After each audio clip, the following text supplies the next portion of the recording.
وہ دن ہے جب 51 سال قبل پاکستان دو لخت ہوا تھا، سقوط مشرقی پاکستان ہوا تھا۔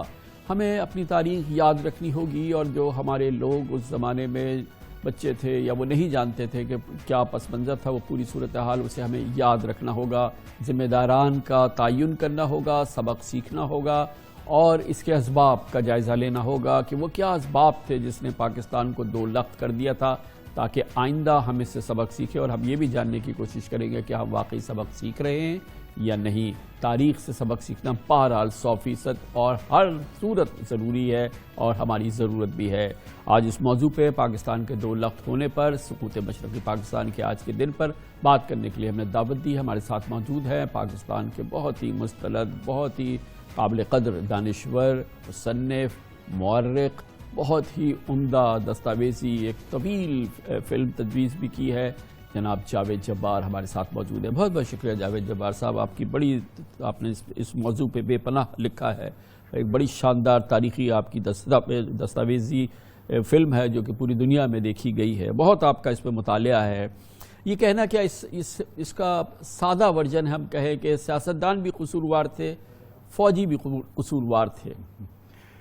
شکریہ کامران صاحب آپ کی دعوت کا اور آپ کے کلمات کا۔ کامران صاحب، یہ ہمیں یاد رکھنا چاہیے کہ آزادی سے قبل مشرقی بنگال بالخصوص جنوبی ایشیا کا سب سے پسماندہ علاقہ تھا۔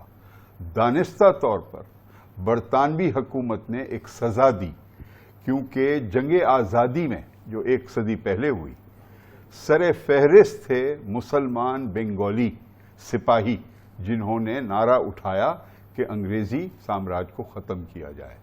تو انتقامی طور پر انہوں نے ان کو محروم رکھا ملازمت سے، بلکہ پابندی لگا دی کہ مسلمان بنگالی کو شامل نہیں کیا جائے گا فوج میں، اور اسی طرح مذہب کی بنیاد پہ، مذہب کی بنیاد اور سول سروسز میں بھی۔ تو جنرل کنڈیشنز بڑے پسماندہ تھے۔ پاکستان کو ویسے بھی بڑے ڈس ایڈوانٹیجز تھے جب آزادی حاصل ہوئی، لیکن مشرقی پاکستان کا حال مغربی پاکستان سے بنسبت بہت بدتر تھا۔ تو ہم نے شروع ہی کیا ایک غیر برابری کے حیثیت میں، اور وہ جو گیپ تھا اسے پورا کرنے میں کوششیں ضرور ہوئی مغربی پاکستان سے۔ یہ منفی تاثر ہے اور غلط تاثر ہے کہ مغربی پاکستان نے کچھ نہیں کیا، بہت کچھ ہوا، بہت ترقی ہوئی مشرقی پاکستان میں، لیکن ایک تاثر قائم ہو گیا کہ کیونکہ جھوٹ جس سے ہمارا فارن ایکسچینج ہم کماتے تھے، اس کا زیادہ حصہ مغربی پاکستان میں خرچ کیا جا رہا ہے، اور کیونکہ مغربی پاکستان کی سول سروس، فوج حاوی تھی اور سیاستدان بھی۔ آپ سانحہ دیکھیں، وہ حاوی کی وجہ یہ تھی جاوید جبار صاحب کہ ان کی نمائندگی نہیں تھی مشرقی پاکستان، کیونکہ شروع ہی میں جب آزادی کا وقت آیا تو صرف ایک بنگالی سی ایس پی جس کو ہم کہتے ہیں ISCS آفیسر ایک تھے، جبکہ پنجاب سے، سندھ سے زیادہ لوگ تھے۔ تو وہ گیپ کو پورا کرنے کے لیے وقت چاہیے تھا نا۔ اور یہ سانحہ یہ ہوا کہ جب صدر ایوب خان نے استعفیٰ دیا، ان کے ہی بنائے ہوئے آئین 1962 کے آئین کے تحت انہیں منتقل کرنا چاہیے تھا اقتدار اسپیکر قومی اسمبلی کو، جو اس وقت تھے عبد الجبار خان، ایک مسلمان بنگالی مشرقی پاکستان کے۔ اگر وہ کرتے تو پہلی بار ایک بنگالی مسلمان سربراہ مملکت بنتے، صدر ریاست۔ بڑی حد تک وہ جو بد اطمینانی تھی وہ کم ہو جاتی، کچھ اعتماد آتا کہ بھئی مغربی پاکستان ہمیں کیا اس کی ضرورت کہیں زیادہ تھی، اس کے باوجود کہ وہ اسپیکر تھے، لیکن اس دوران اگرتلا ہو چکا تھا۔ اس دوران جو ہے وہاں پر یہ جذبات اور یہ خیالات اور یہ پھر بغاوت کے بیج بوئے جا چکے تھے۔ لیکن فوج کا فرض یہ تھا اس وقت، فوج کی سربراہ کا، کہ وہ حمایت کرتے اور وہ سپورٹ کرتے صدر کو، جو اسپیکر نیشنل اسمبلی اگر وہ بنتے۔ لیکن اس میں ایک ذاتی ایمبیشن کلیئرلی ظاہر تھا۔ یحییٰ خان چاہتے تھے کہ وہ بنے چیف مارشل لا ایڈمنسٹریٹر، تو بنیاد وہاں رکھی گئی۔ لیکن کریڈٹ دینا چاہیے جنرل یحییٰ خان کو کہ آتے ہی انہوں نے 4 بہت مثبت فیصلے کیے۔ ایک، انہوں نے 1 یونٹ کو ختم کیا، 4 صوبوں کو بحال کیا۔ یہ بڑا ایک مطالبہ تھا بڑے عرصے سے 1 یونٹ بننے کے بعد۔ نمبر 1. نمبر 2, انہوں نے 1 ووٹ 1 پرسن کے پرنسپل کو تسلیم کیا. اس سے آٹومیٹکلی مشرقی پاکستان کو اکثریت مل گئی قومی اسمبلی کی سیٹوں میں. تیسری بات, انہوں نے جو انتخابات کروائے دسمبر 1970 صاف اور شفاف, بہت سا, اور موسٹ 99% لوگوں نے ان کو تسلیم کیا, کوئی کنٹروورسی نہیں ہوئی. اور چوتھی بات, جب نتائج آ گئے, انہوں نے شیخ مجیب الرحمان کو کہا کہ یہ تو ہمارے مستقبل کے وزیر اعظم ہیں. لیکن یہ خوش نیتی اور اچھے قسم کے اقدامات کو پھر فیبرری کے مڈل سے آگے بہت ہی عجیب و غریب کیفیت میں وہ پھنستے گئے, کیونکہ اس میں بہت افسوس سے کہنا پڑتا ہے. بنیادی وجہ کیا ہے کہ جب یحییٰ خان نے, جنرل صاحب نے اپنا اعلان کر دیا تھا, شیخ مجیب کو ایک طرح کی انہوں نے مبارکباد دے دی تھی, ان کا عزم تھا کہ اب ان نتائج پہ عمل درآمد ہوگا, تو وہ پھسلے کہاں اور ان کو کس نے دھکیلا اس سلائیڈ پہ؟ کچھ حد تک ڈھکیلا گیا, کچھ حد تک وہ خود پھنسے, کیونکہ جس نظام کے تحت انہوں نے انتخابات کروائے تھے, انہوں نے ایک بات پر کوئی روشنی نہیں ڈالی اس نظام میں. کیونکہ جب آئین بنانے والی اسمبلی منتخب ہوتی ہے تو صرف اکثریت کے بنیاد پر آئین نہیں بنایا جاتا. ساری دنیا میں 2/3 میجورٹی, اور نہ صرف عوام کی میجورٹی بلکہ صوبوں کی بھی میجورٹی. اور یہاں پر عجیب کیفیت تھی کہ 4 صوبوں سے کوئی نمائندگی نہیں تھی عوامی لیگ کی, صرف قومی اسمبلی کے سیٹوں پر اکثریت تھی. تو اس حد تک مغربی پاکستان کے زیڈ بھٹو جائز موقف انہوں نے اپنایا کہ جی آپ بنانے جا رہے ہو, صرف میجورٹی کے تحت آپ مت بنائیں, بلڈوز مت کریں, ہماری بھی رائے. مگر بنیادی حق تو انتقال اقتدار کا تھا نا, اقتدار تو منتقل ہونا تھا نا, وہ بنیادی چیز ہے نا. اس میں رکاوٹ جنرل یحییٰ خان کے سامنے سب سے بڑی کیا تھی؟ یہ تھی کہ ایک عجیب و غریب کیفیت تھی نا کہ مغربی پاکستان میں کوئی نمائندگی نہیں تھی عوامی لیگ کی, اور کشیدگی اتنی بڑھ گئی تھی کہ انہوں نے دعوت دی شیخ مجیب کو کہ آپ آئیے, آپ بنے ہیں مستقبل کے وزیر اعظم ہیں, راولپنڈی آئیے, اسلام آباد آئیے, گفتگو کریں ہمارے ساتھ. 1 دفعہ نہیں 2 دفعہ دعوت دی. جب انہوں نے انکار کیا تو یہ تاثر اور زور پکڑا کہ یہ تو کوئی کمپرومائز نہیں کریں گے, یہ پاکستان کو ایک وفاق سے لے کر کانفیڈریشن بنانا چاہتے ہیں. شاید وہی درست ہوتا, لیکن اس وقت وہ ایسا سمجھا گیا کہ یہ تو پھر ریاست کو توڑنے والی بات ہے.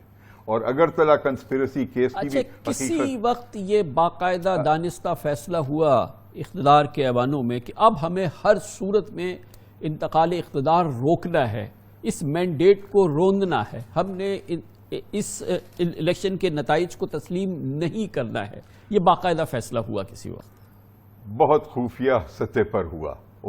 اگر ادروائز یہ ناممکن تھا کہ آپ مذاکرات کر رہے ہیں ایک طرف شیخ مجیب کے ساتھ, دوسری طرف خفیہ طور پر تیاری کی جا رہی تھی آپریشن سرچ لائٹ کی, تو یقیناً کسی نہ کسی سٹیج پر 15 فیبروری کے بعد اور بالخصوص مارچ کے پہلے 2 ہفتوں میں یہ فیصلہ ہو چکا تھا کہ فوج کے ذریعے ہی ہمیں جواب دینا ہے. کیونکہ جو سول ڈس اوبیڈینس موومنٹ شیخ مجیب نے لانچ کی, اس نے بالکل ریاست کو ختم کر دیا تھا. ڈی فیکٹو پاکستان کی پرچم جلائے جا رہے تھے. کئی ہمارے جو ادارے ہیں, چاہے پوسٹ آفس ہو, ریلوے اسٹیشن ہو, اس پر حملے کیے جا رہے تھے. لیکن اس سے پہلے شیخ مجیب الرحمان اور عوامی لیگ منتظر رہی کہ انتقال اقتدار ہو جائے, انتخابات کے نتائج کو تسلیم کیا جائے.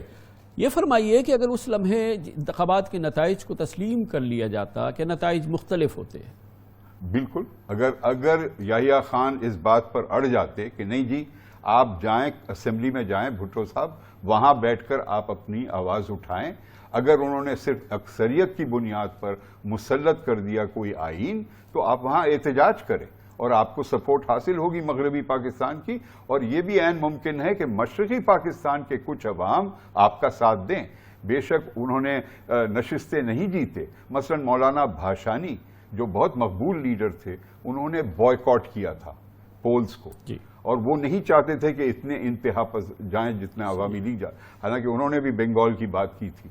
تو اس پوائنٹ پر میں آپ سے اتفاق کرتا ہوں کہ جنرل یحییٰ خان کی یہ ذمہ داری تھی کہ وہ منتقل کرتے اقتدار کو اور تسلیم کرتے کہ شیخ مجیب, کیونکہ 25 سال تو مغرب نے مشرق پہ حکومت کی تھی نا، مغربی پاکستان نے مشرقی پاکستان پہ، تو اب اگر 4 سال یا 5 سال یا 3 سال نہ جانے یہ جو اکثریت تھی یہ کس حد تک ان کی قائم رہتی، کس حد تک وہ اس کو چلا پاتے، کس حد تک کم از کم حسرت تو پوری ہو جاتی نا۔ بالکل، اور یہ ثابت ہوا نا 1974 میں جب زیڈ بھٹو پہلی بار گئے یہ الگ ہونے کے بعد، اتنا زبردست ان کو استقبال کیا گیا ان کا۔ ڈھاکہ میں ہزاروں لاکھوں لوگ نکلے سڑکوں پر، پاکستان زندہ باد کے نعرے لگائے گئے ڈھاکہ میں، بنگلہ دیش میں۔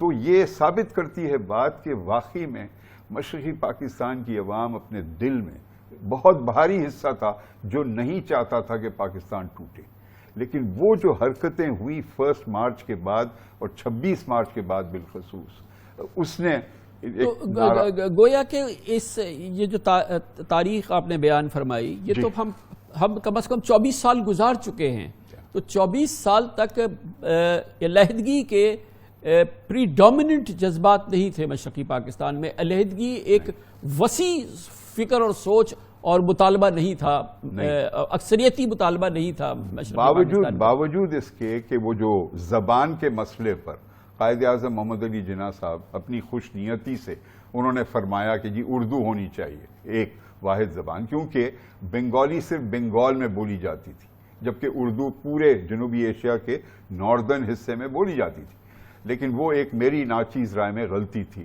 لیکن ایک بات یاد رہے کہ 1 سال قبل قائد اعظم محمد علی جناح نے حمایت کی تھی حسین شہید سہروردی کی تجویز کہ بنگال کو ایک الگ خود مختار انڈیپینڈنٹ ریپبلک ڈکلیئر کیا جائے۔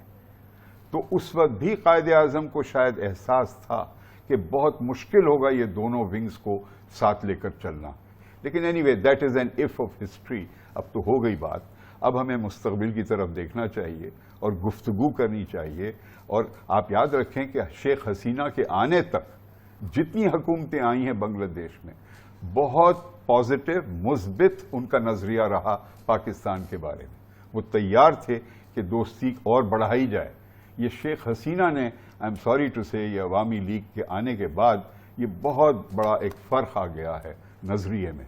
بڑی نوازش، بہت بہت شکریہ محترم جاوید جبار ہمارے ساتھ تھے، ہماری تاریخ کا ایک المناک سیاہ ترین باب سقوط مشرقی پاکستان، اس پر ہم اپنی بات کریں، گفتگو کریں، اپنی نئی نسلوں کو ہم بتائیں کہ آخر یہ پاکستان کی تاریخ کا یہ سیاہ ترین باب کیا تھا، اور ہم اس پہ ایک مسلمہ پاکستانی پوزیشن آپ کے سامنے رکھ رہے تھے۔ ہم یقیناً یہ ہماری پاکستانی پوزیشن ہے جو محترم جاوید جبار آپ کے سامنے رکھ رہے تھے۔ بنگلہ دیش کا مورخ شاید اس کی اپنی ایک پرسیپشن ہے، اس کا اپنا خیال ہے، اور وہاں کا مورخ جو ہے وہ الگ تاریخ لکھ رہا ہے۔ ہمیں دیکھنا یہ ہے کہ کیا ہم نے اس سے سبق سیکھا۔